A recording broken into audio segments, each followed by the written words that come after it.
Are higher class people narcissistic and entitled?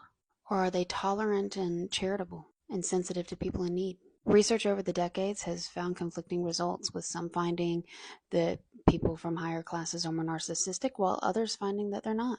I found a series of studies that did a deep dive into what do people constitute as class, and are there different parts of what people perceive as part of their social class identity that influence different behaviors.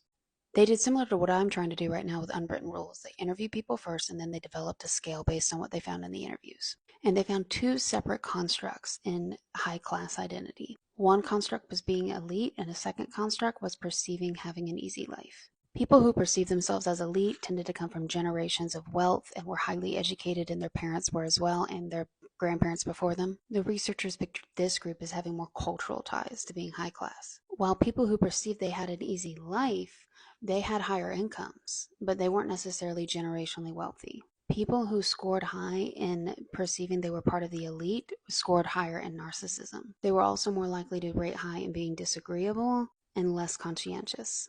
The researchers said this fit the stereotype of the entitled rich person who's less responsible, has a sense of self-importance, and is not aware of others. But the people who perceived they had an easier life scored higher in conscientiousness, agreeableness, and emotional stability. They were more likely to be generous and even keeled. So it's interesting that the money wasn't necessarily the problem, it seemed to be the culture. However, there's a big caveat in this study. Most of the population they studied were men of color in America. There was a lack of white people and women in this study for whatever reason. Do you think these findings would be generalizable to other groups, or do you think they would be different?